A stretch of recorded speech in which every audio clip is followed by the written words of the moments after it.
Hi everyone, very good morning and welcome back to Grade B. So in today's session, we'll be taking further more topics, right? So in those particular topics, we'll be talking about your expenditures, etc., differences between the revenue and capital expenditure, and all such topics will be there in today's class.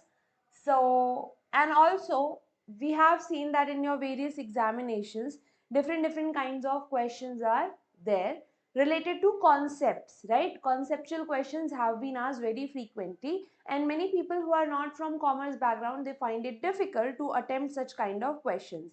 So we'll be doing those kinds of questions today. Let's start.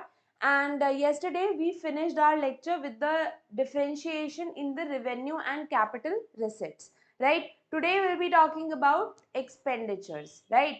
So let's see this. Expenditure. See, the expenditure, obviously we know anything that is going out of our pocket, right? That is our expense, also known as expenditure. But this expenditure can be of two types. Number one is the revenue expenditure and number two is the capital expenditure. Similarly, in the similar fashion, yesterday we studied about the capital receipt and revenue receipt as well, correct? So you see over here, capital reserves as well as the revenue reserves. I'm sorry, I mispronounced it with the receipts. Yesterday we read about capital reserves as well as the revenue reserves, and today we'll be reading about the receipts. So in capital reserve, what we read about, that they are created out of capital profits. And what we read about revenue reserves, they are created out of the operating profits. Operating profit means, see, if you have a business of selling medicines or selling biscuits, etc., etc., so in that particular case, any profit, any amount that you have gained out of that particular business will be called as a revenue profit. Okay?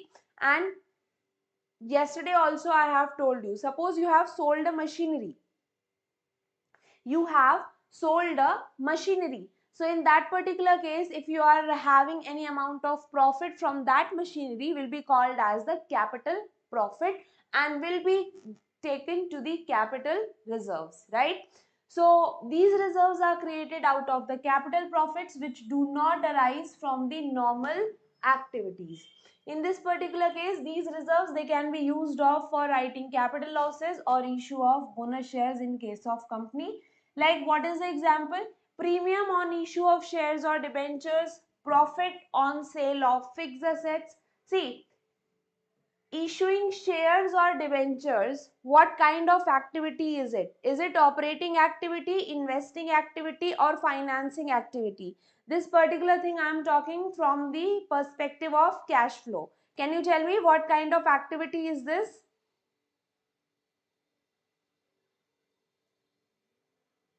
Is it a operating activity, financing activity, or investing activity? Anyone? See, I'll tell you over here. So in our cash flow, we have seen that there are three kinds of activities: operating, investing, financing. Operating activity stands for whatever purpose you are doing the business. What is the core business of yours, right? What is the core business purpose of yours? That comes under the operating activity. Suppose I have a business of manufacturing medicines. So any amount of profit or any amount of expense that I am incurring onto this medicine business, that will be my operating activity. Number one. Number two is investing activity. ठीक है, investing activity क्या होती है? Similar, I have a business of medicines, but I have also invested in the shares of Reliance, right? So this is called as investment. ठीक? I have invested in shares of Reliance, I have invested into a building, I have invested into a land. These will be called as my investing activity. I have purchased a machinery, like that. So they are all what? Investment related things. Financing activity क्या होती है? So issue of shares, that is your financing activity. Issue of debentures, this is your financing activity. Fine. So like this. So you have seen that revenue reserves will be created out of operating profits. That means only the activities of operating. And here, if any profit that you are having because of issue of shares, premium you have received, this is a financing activity. This is not your operating activity, and hence it will be treated as a part of capital profits. So you can link the concepts like that as well. ठीक है, हो गया. Now next thing we have to see is the expenditure. So here I'll be covering three types of expenditure. One is capital, the another one is revenue, and the third one is the deferred revenue expenditure. Right? All three types we are going to see one by one without wasting any further time. Let's go into that. So expenditure, we all know what is expenditure. So when payment or incurrence of outlay are made for a purpose other than settlement of liability, it is called as the expenditure. Take for a purpose other than the settlement of existing liability. Here what we are, why we are differentiating it? We are differentiating it because liability को pay off करना, if you suppose current you have purchased 1 lakh rupees material, ठीक है, now you have to pay to the supplier, so the expense has already been recorded in the purchases account. Now what is remaining is creditors, right? So if you are paying to the creditor, that is not an expenditure because expenditure has already been recorded. Expenditure has already been recorded when I purchase the raw material on credit. That particular expense is already recorded. Okay, so that is why it is not taken over here. Next thing is, what is revenue expenditure? So if the benefit of expenditure will extend just for one accounting period, then this is the revenue expenditure. Such kind of expenditures, why they are important? Because they are important for the day-to-day conduct of the business. For example, payment of salaries, rent, etc. ठीक, आपने purchase किया, purchase of goods, that is also a revenue expenditure, because any material, any raw material that you have purchased, it is assumed that it will be consumed within 1 year. Correct? So any expenditure that's benefit lies only for 1 year period will be called as a revenue expenditure. Next thing is, if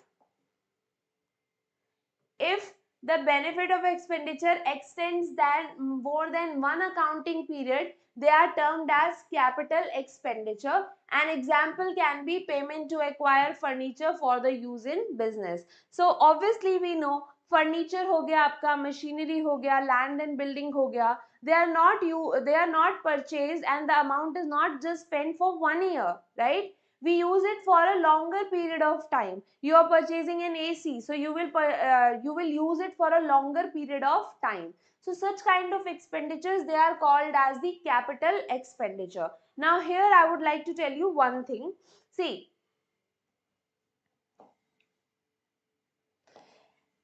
if your capital asset is increasing, that means you have done capital expenditure, right? So when capital expenditure is spent, when you have to increase your capital asset means fixed asset, or your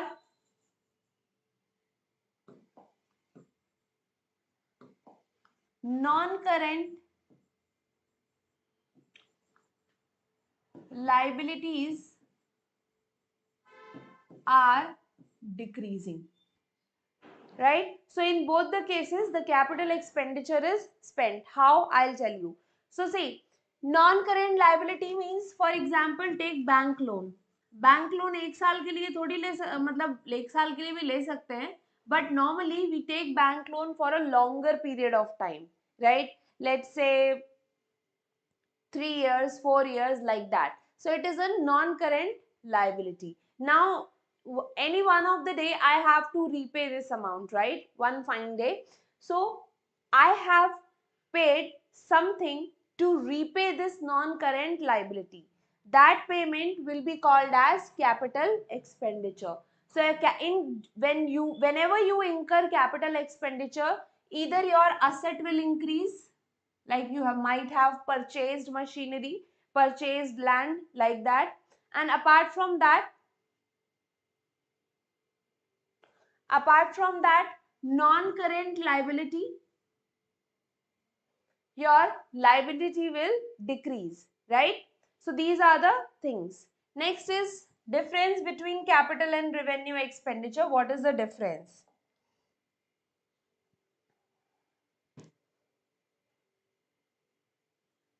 No, I'm not there, but if you have any query, you can ask over here. Let's see difference between capital and revenue expenditure. What are the differences over here?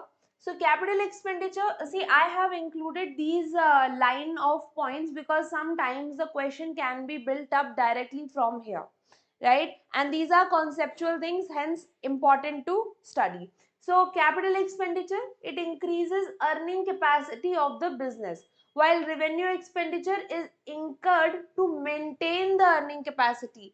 For example, if I have purchased a machinery, that will increase my capacity for further, right? Whereas if I have incurred revenue expenditure, for example, salary.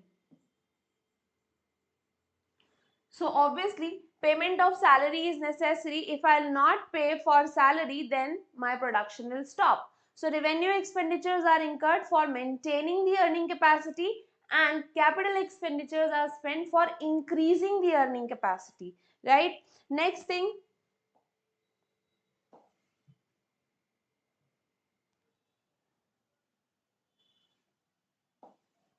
capital expenditure, this is incurred to acquire fixed assets for operation of business, whereas revenue expenditure is incurred on day-to-day conduct of business. We already know about it. Next is revenue expenditure is generally a recurring expenditure. Recurring expenditure means keeps on happening, like payment of rent. Every month I have to pay rent. Payment of electricity, every month I have to pay electricity. Payment of salary, every month I have to pay. But this year sorry, the capital expenditure is non-recurring by nature. Non-recurring by nature का मतलब क्या? We do not spend it on a regular basis. Like suppose if I have purchased a AC, air conditioning unit, then not every month I purchase an AC, correct? It is not every month that I purchase a AC. It is not every month that I purchase a fridge. It is not every month that I purchase a machinery. So hence this is called as a non-recurring expenditure.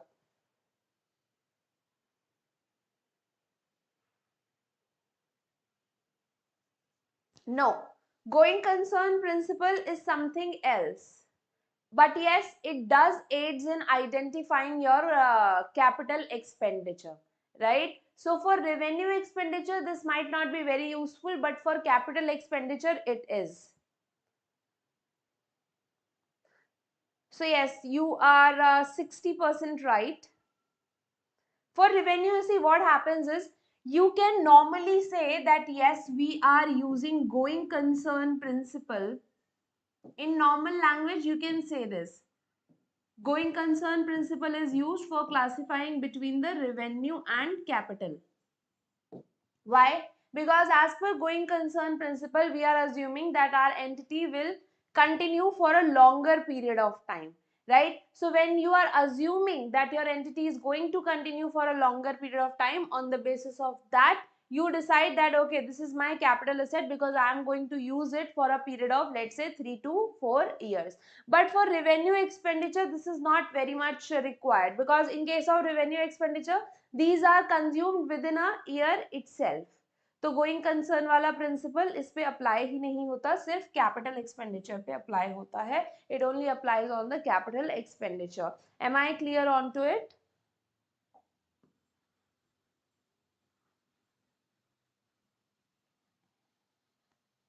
Although you can just assume it, you are right, fine, you can assume it for all practical purposes. Yes, we are assuming the going concern principle without further confusion. Now let's see Capital expenditure subject to depreciation, it is recorded in the balance sheet. So they are also telling you the place where you record them. So capital expenditures, they go into the balance sheet, and your revenue expenditures, they are transferred into the trading and profit and loss account, right? So obviously, where do we record salary? Where do we record rent? Where do we record wages? All of it we record in the trading and P&L account, right? Whereas your purchases of machinery, that is recorded into the balance sheet. So this is what the place has also been told. Now next thing is this. Here we'll be talking about deferred revenue expenditure. Deferred revenue expenditure means, see, this is an important thing and most of the time we do not know. Many of the times हमको पता तो चल जाता है that what is capital expenditure, what is revenue expenditure, but sometimes we do miss on to the deferred revenue expenditure. So let's talk about this. See, example here has been taken about advertisement. Suppose I have made a very good biscuit and that biscuit is very new in the market, having got a good taste, etc. Now I want that an advertisement should be happened, right? So I signed a 3-year contract with a leading actress in our country. So it is a 3-year contract. ठीक है? इस contract में I have to spend much more money on the advertisement. I have to take the expenditures of billboards. I have to make a TV ad, right? And I also have to display it different places. So in total, just understand that you have done a 3-year contract, you have made the payment for 3 years, right? And that is why advertisement expense is a revenue expenditure, right? Obviously it is not a capital expenditure. Why? Because no asset is being created, no non-current liability is getting decreased, so hence it is not a capital expenditure, it is revenue expenditure. But the benefit of this revenue expenditure I will be using for a longer period of time. Correct? The benefit of this revenue expenditure I will be taking for a longer period of time, and that is why I do not record the total advertisement expenses in just 1 year. No. Take what does your matching principle says? Matching principle says that benefits should match with the cost. So अब अगर मैंने if I have done advertisement contract for a 3-year period, that means benefit will also come in a 3-year period. So how can I record the total expense in just year 1? That is not good, right? So that is why those are called as deferred revenue expenditure. In deferred revenue expenditure, we record the expenditure over the period. So suppose I have spent on advertisement. So what I'll do is I will record this advertisement expenditure in the coming 3 years. See, sometimes it becomes difficult to classify the expenditure into revenue or capital category. Like normally advertisement expenditure is termed as revenue expenditure, but the heavy advertisement that you have incurred on advertising is likely to benefit the business firm for more than one accounting period, and such revenue expenditures which are likely to give benefit for more than one accounting period, they are termed as deferred revenue expenditure. ठीक है? What other example can be over here? Like preliminary expenses. What does preliminary expenses mean? So suppose my company got its certificate of incorporation, that means from the day from which it can start the business, it got the certificate of incorporation on 1st April 2023. 1st April 2023. So the time period or the expenditure which has been incurred before this 1st April will all be called as the preliminary expenses because they have not been recorded. Sorry, because your company has not yet started, and all the expenses which were incurred before your company was started, they are called as the preliminary expenses, and even in preliminary expenses they are not charged in one go, so they are charged over number of periods. Fine. I hope we are clear on to that. And next thing we will be reading is receipts.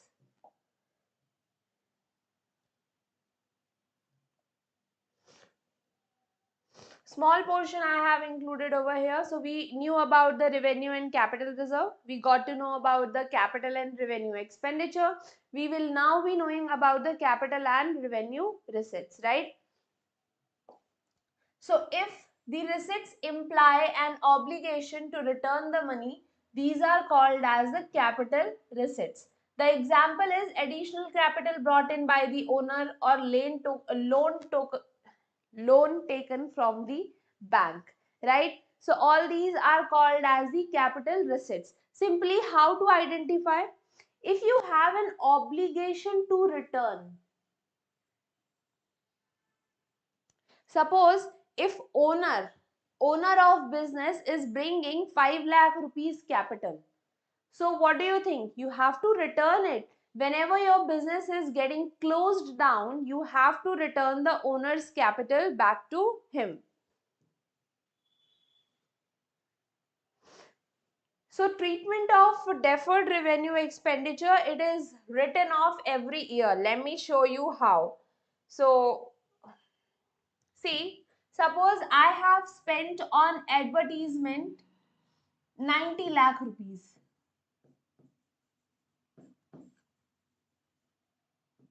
This much amount I have spent on advertisement in 2023.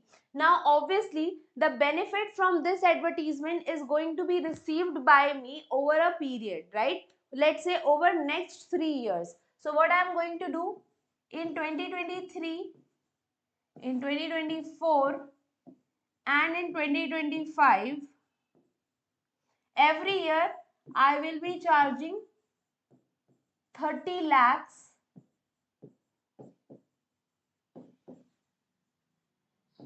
in my P&L.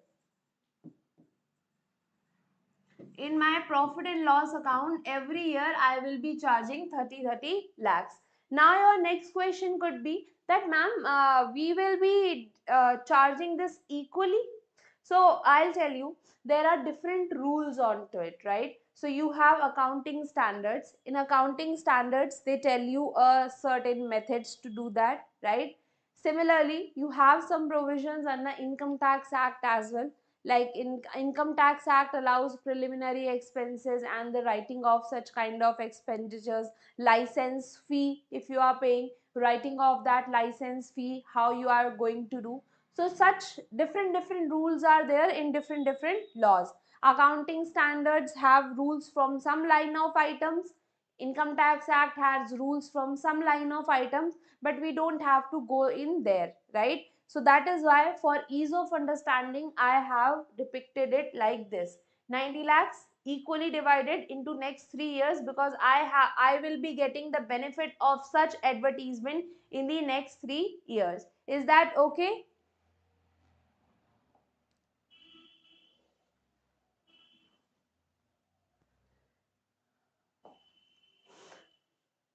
Fine. So see over here, capital receipts. Capital receipts, what did I tell you? I told you that if there is an obligation to return, suppose I have taken loan from bank, obviously money has come to me. When I have taken loan from bank, money has come to me, but at the same time I have to return this money at some point of time, after some point of time. So that is why it is called as the capital receipt. Fine. If there is an obligation to return. Apart from that,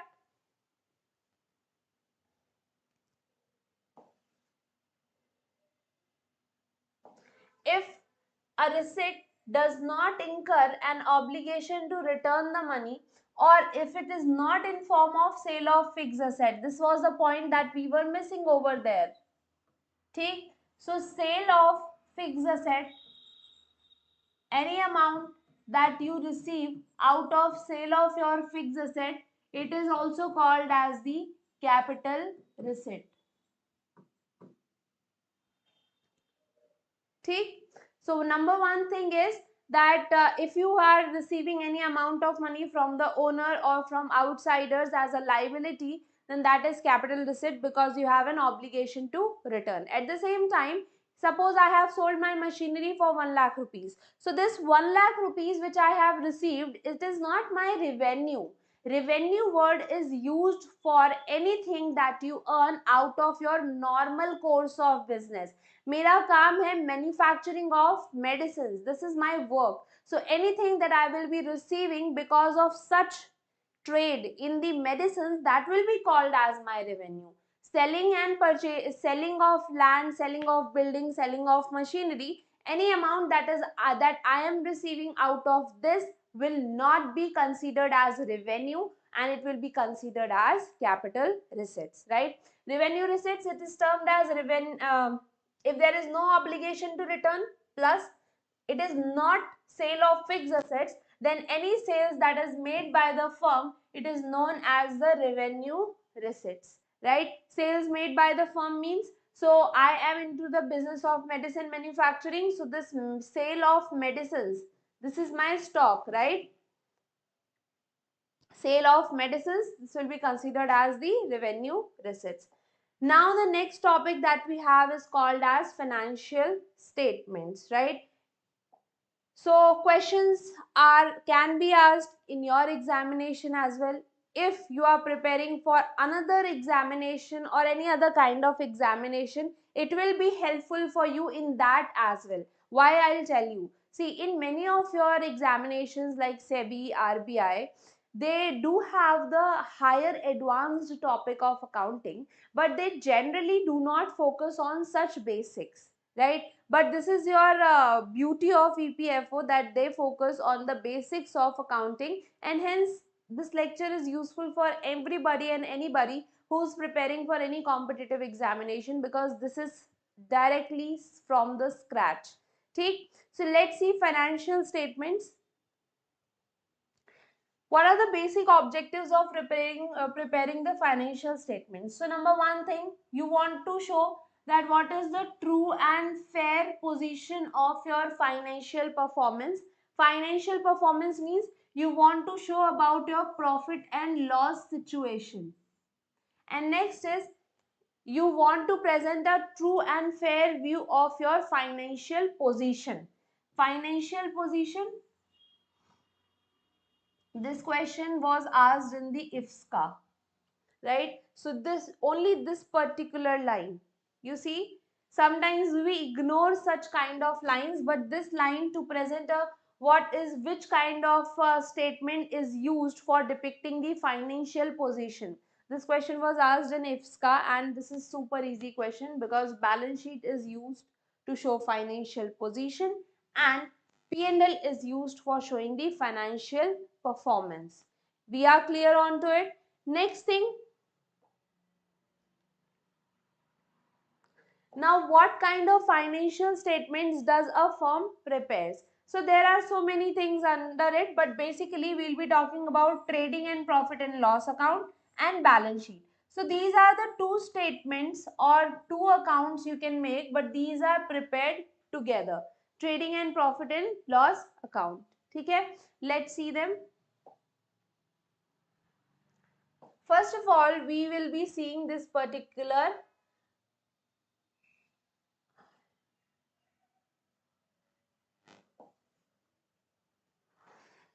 yes. So I hope it is visible to everyone. Is it? Are you able to see this? Okay, chalo, first I'll zoom on to it trading account only, and then we will be seeing the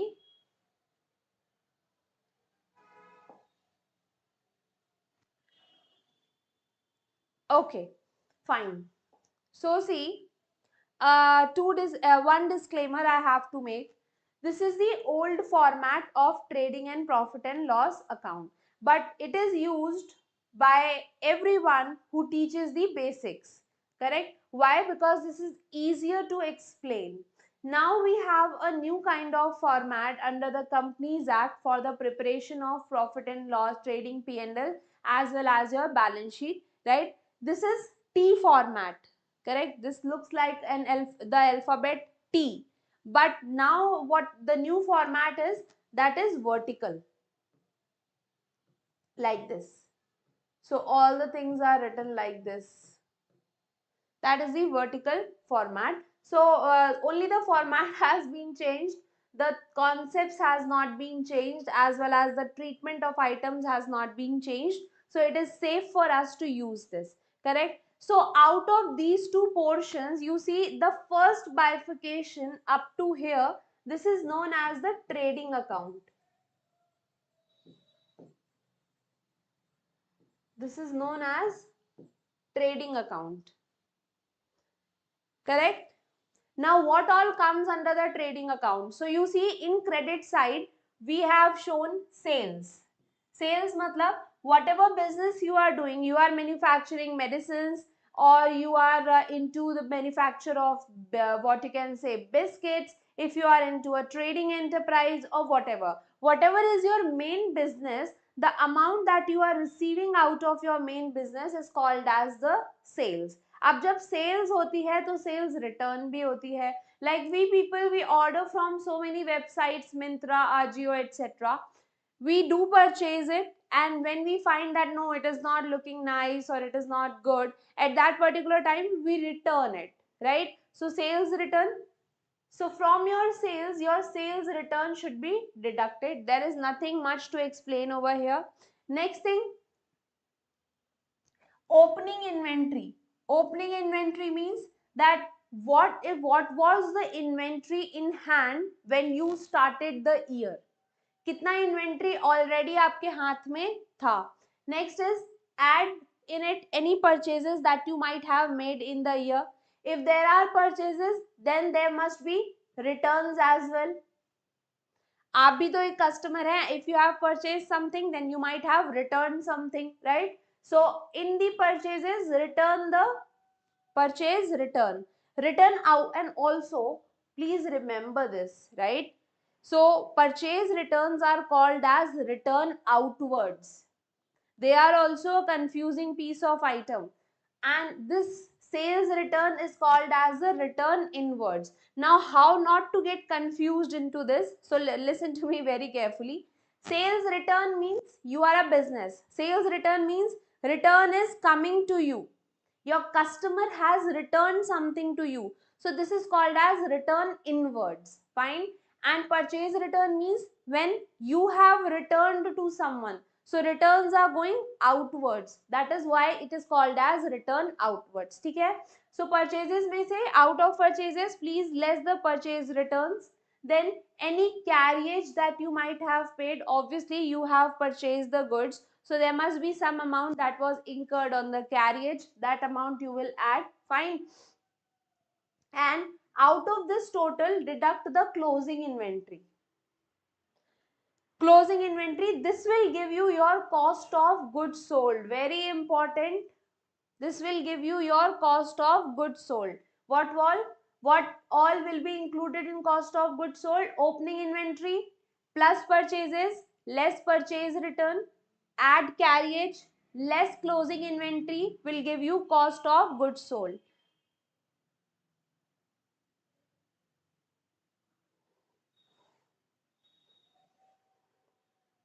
See, this is so unprofessional to comment like this.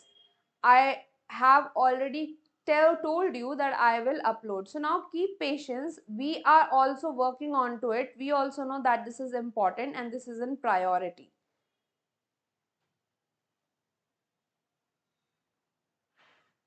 So I'm not going to follow your instructions, sorry to say. Now see over here. What is the case over here? Cost of goods sold. Cost of goods sold, this will be calculated like this, right? Opening inventory plus purchases plus carriage inwards. Now, for example, suppose in the start of the year, I was having 10,000 units, right? In the year, I purchased 50,000. That is my purchases.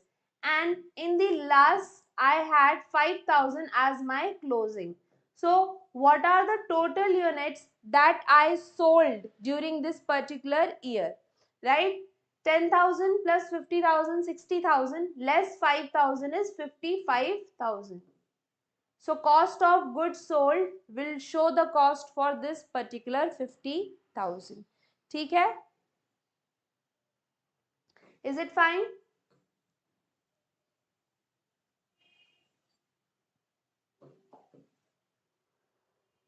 So sales less cost of goods sold is equals to your gross profit, right?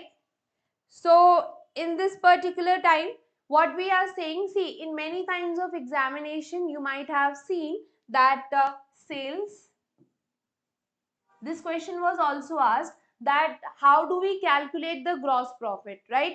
Various kinds of formulas were given and you had to choose one of them. So sales less cost of goods sold is equals to your gross profit. But please remember, you have to remember all of these contents while calculating the cost of goods sold. That will be very kind of you, Naveen. See, the point is that we are also working on to that, the banking related thing, and we know that it is very important, it is in priority, fine. So just wait for it. At our end also, the some things are there that should be managed, correct? So just don't be so what you can say outright that please keep that thing in priority, because we are already keeping it. And sometimes we are also human, so that hurts as well. Fine. So all good. Let's move on to the next point that we have called as the this part, right? This is called as the profit and loss account. See, now one more thing. If you see into this particular part, this is all what? These are all your direct expenses, right? These are all what? Direct expenses. And in the P&L account, what you account for, these are all indirect expenses.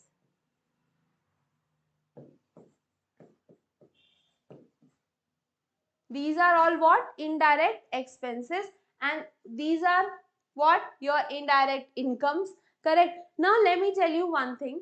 So what is the differentiation between direct and indirect expenses? See, direct expenses means what? That helps into your production directly, like wages. अगर employees नहीं होंगे, the employees those are working on to that particular what you can say machine, then how the production will happen? So this is called as the direct wages. Okay, this is called as direct expenses. Carriage inwards, if raw material will not be brought into my factory premises, the what that will be called? That will be called as a direct expense, because uske bina to production ho hi nahi sakta. We cannot do production apart from that. Next thing is, suppose your salaries, right, or your rent, as well as your advertisement, salary, rent expense, transport, these are all important, but they are not directly related to production. Okay, these are not directly related to production, hence these are called as indirect expenses. Now in the P&L account, you might have seen all these indirect expenses, they are shown in the debit side: insurance, transport, rent, outwards, depreciation, discount allowed, bad debts, etc., etc. Gross profit has been brought down from here. From your trading account, gross profit has been brought it down. And after that, other incomes that you might have received, like interest on deposit, discount received, commission received, these are all what your indirect incomes, right? So gross profit, add your indirect incomes, less your indirect expenses, and what you are going to receive is called as the net profit. Fine. So this is called as your net profit. This is what I wanted to tell you. So I have included all the items in the trading and profit and loss account, right? I hope now you will remember this for a longer period of time. Trading and P&L account is also an account with the debit and credit side. It can be observed that the debit balances or losses, these are transferred to the debit side of trading P&L, and incomes are transferred to the credit side of the trading P&L. Okay?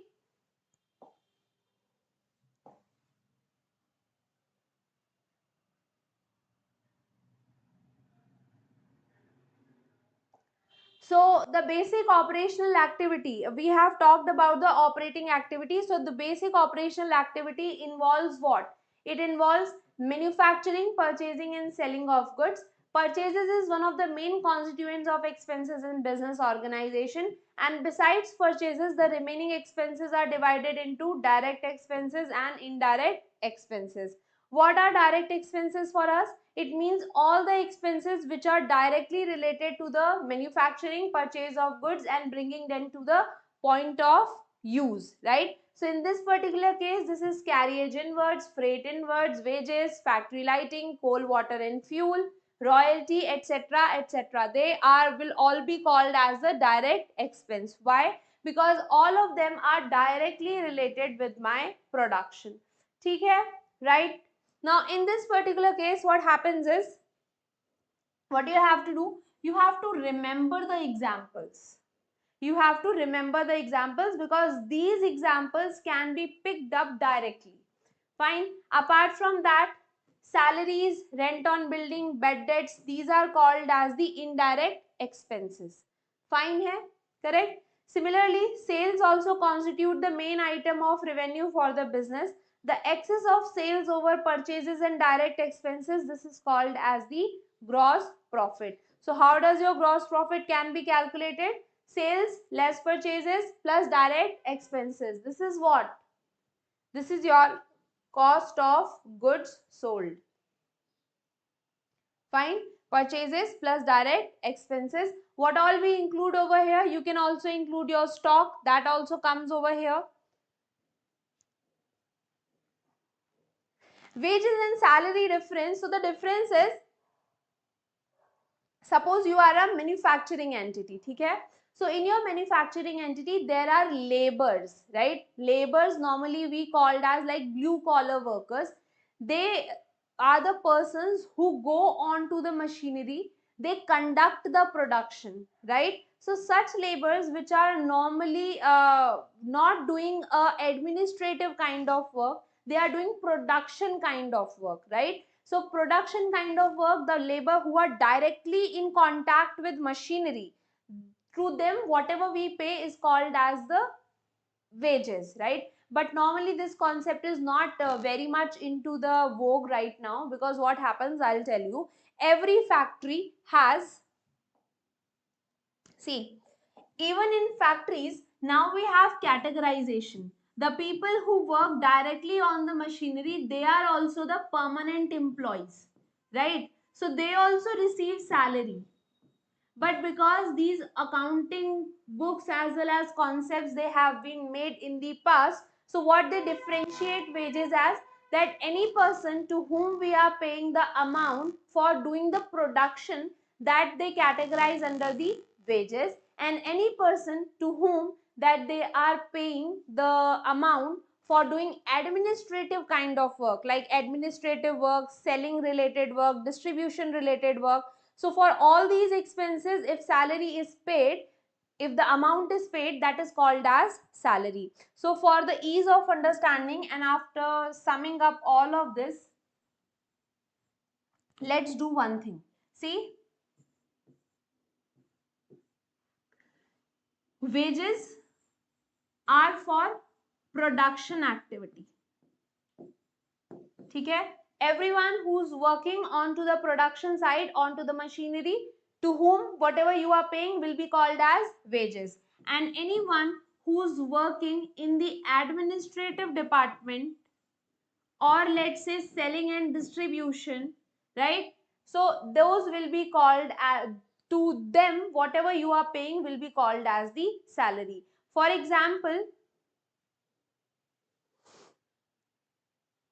yes, so because they are directly involved. For example, Supervisor is not directly involved in production. He is aiding the production. वो थोड़ी biscuits निकाल के जाके रख रहा है. He is not sorting out the biscuits which is running on to the production line. He is not doing that, right? He is just directing the labors. So his salary will come under this, right? Although it is a production related expense.